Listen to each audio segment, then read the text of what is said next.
আমাৰ চৰকাৰী কৰ্মচাৰীসকলৰ বাবে বিশেষকৈ নতুন চাম চৰকাৰী কৰ্মচাৰীসকলৰ বাবে নিউ পেনশন স্কিমে কৰবাত নহয় কৰবাত সন্দেহৰ সৃষ্টি কৰি আহিছিল।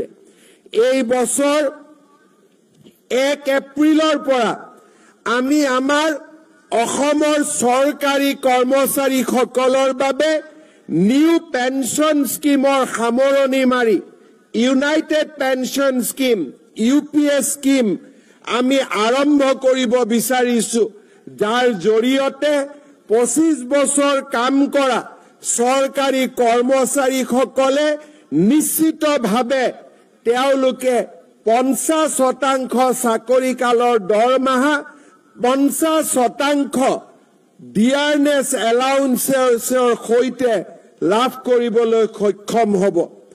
অসমৰ চৰকাৰী কৰ্মচাৰীসকলক মই আৰু এটা সুখবৰ আজি দিব বিচাৰিছো।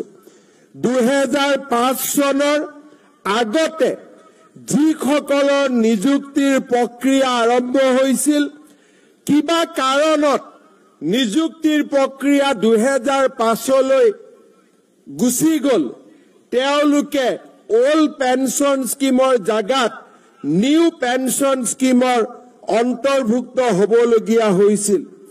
কাৰিকৰী অসুবিধা পিছ পেলাই মই তেনে চৰকাৰী কৰ্মচাৰীসকলকো যাৰ নিযুক্তিৰ প্ৰক্ৰিয়া 2005 চনৰ আগতে আৰম্ভ হৈছিল, তেনে চৰকাৰী কৰ্মচাৰীসকলকো ওল্ড পেনশন স্কিম বা OPSৰ ভিতৰলৈ আনিবলৈ সিদ্ধান্ত গ্ৰহণ কৰিছো, যি আমাৰ ৰাজ্যখনৰ চৰকাৰী কৰ্মচাৰীসকলৰ বাবে নিৰাশাৰ পৰিৱৰ্তে আশাৰ এক নতুন সঞ্জীৱনী সুধা আৰম্ভ কৰিব।